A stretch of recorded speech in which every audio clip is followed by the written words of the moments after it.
Halo bos, selamat petang, Saya Awang Pang. Hari ni saya nak recommend kawan-kawan kereta ni. Sebab kereta ni saya sudah cek.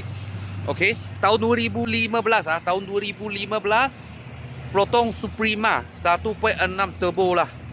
Okey, harga cuma jual 14,800 sahaja. Boleh tapak yang kereta ni Suprema. Lepas tu ori punya mileage, servis semua ada, receipt semua ada. Okey, kereta ni original cat lagi lagi. Okey. Lepas tu engine turbo lah. Depan tak ada apa accident lah. Saya cek semua tak ada apa accident. Okey, turbo kat sini. Okey. Time punya semua original lah. Kalau kut pun ada. Okey.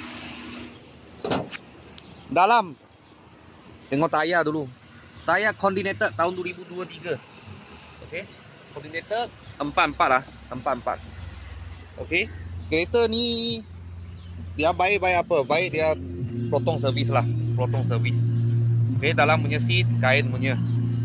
Okey. Lepas tu Android player dulu punya owner sudah pasang lah. Sudah pasang, mileage kat sini 1.6 lebih. Okey. Lepas tu dia simple aja lah. Letak ini barang atas punya ini pun belum buka lagi.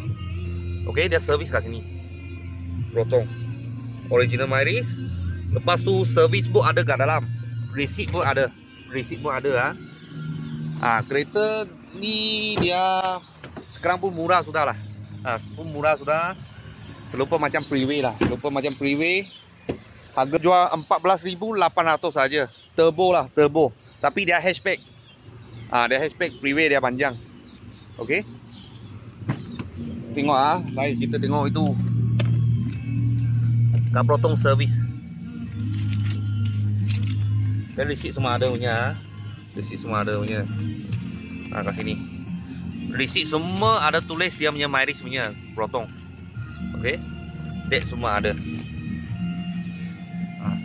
Tadi 1.6 lebih kan? Tahun 2025 bulan ni. Okey, receipt dia pun ada simpan, pernah bikin apa barang semua ada.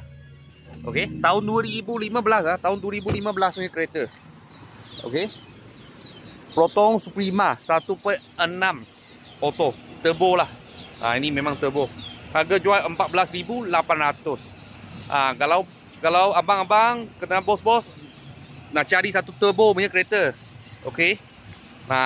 Mileage 160 lebih, original mileage, servis pun ada. Receipt pun ada. Boleh nampak dulu punya owner macam mana pakai. Kita sini ada sebiji. Sebiji kat sini Suprema X lah. Kalau ada apa murah-murah kereta, saya akan video lagi. Thank you bos, thank you.